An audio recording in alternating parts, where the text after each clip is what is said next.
Hello मेरे प्यारे बच्चों, आज के इस वीडियो में हम गुणनखंड ज्ञात करना सीखेंगे। गुणनखंड का 4 टाइप है। यहाँ पर आज हम टाइप 1 सीखेंगे, अगले वीडियो में टाइप 2 आएगा, फिर अगले दिन टाइप 3 आएगा और उसके अगला दिन टाइप 4 आएगा। आप चारों पार्ट को अच्छे से देखिएगा ताकि गुणनखंड से कोई भी क्वेश्चन आपका ना छूटे।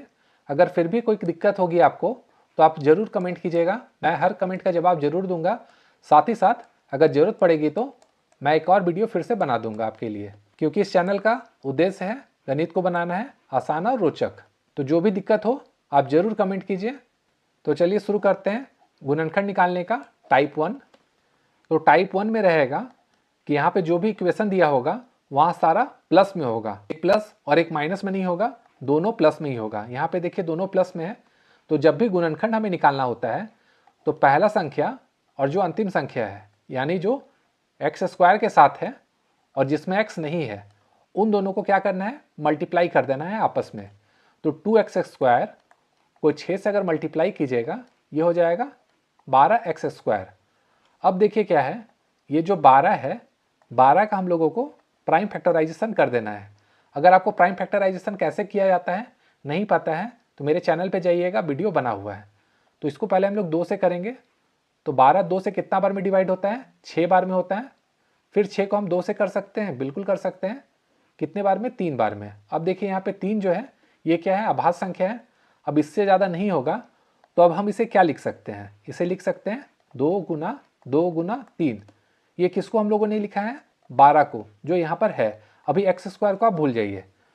अब इसको मल्टीप्लाई करने के बाद अब हमें ऐसा फॉर्म में लाना है, हम जोड़े तो बीच वाली संख्या है, बीच में क्या है, 7 है।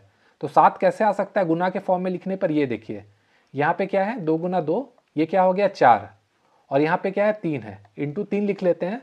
अब देखिए 4 गुना 3 हो गया, और अगर 4 और 3 को हम आपस में ऐड करेंगे तो क्या आएगा, बीच वाली संख्या 7, यहाँ जो दिया हुआ है। तो हमारा काम बस अब बन जाएगा, ये 4 हो गया और ये 3 हो गया। अब देखिए हमारे पास क्या बचा हुआ था, यहाँ पर एक्स स्क्वायर बचा हुआ था। तो यहाँ पे भी एक्स लगा दीजिए और यहाँ भी एक्स लगा दीजिए। तो ये कितना हो गया, ये हो गया 4x और 3x। अब ये 4x और 3x को 7x के बदले बैठा दीजिए तो ये वाला सेम उतर जाएगा। 2x स्क्वायर उतार देते हैं और यहाँ पे प्लस में इसको लिखिए 4x प्लस 3x। ये लिख देंगे हम लोग 4x प्लस 3x, और इन दोनों को ऐड करने पर क्या आ रहा है, 7x ही आ रहा है, प्लस 6। अब देखिए ये क्या है, 2x स्क्वायर।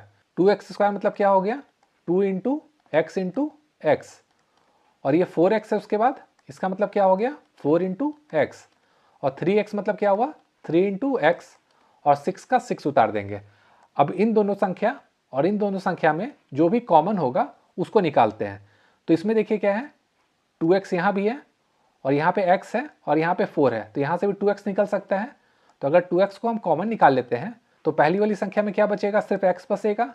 तो यहाँ पे x लिख लीजिए, और प्लस में यहाँ पे 4x था, 4x में 2x निकल चुका है तो यहाँ पे बचा है बस 2। अब इसी तरह इसमें कीजिए। अब इन दोनों में कॉमन क्या है वो देखिए, तो सिर्फ 3 कॉमन निकल सकता है, तो 3 कॉमन निकालिए। तो 3 निकालने के बाद यहाँ पे क्या बचेगा, x लिखिए, और 6 में निकालेंगे तो क्या बचेगा 2। अब देखिए ये संख्या आपस में बराबर हो गई, तो इसको एक ब्रैकेट में लिख लीजिए, और जो यहाँ पे कॉमन था यहाँ पे क्या बचा हुआ है 2x प्लस 3, इसको एक ब्रैकेट में लिख लीजिए। यही इसका आंसर हो जाएगा। अब इसे समझने के लिए एक और एग्जांपल लेते हैं। यहाँ पे देखिए क्या है, x square plus 5x plus 6 है।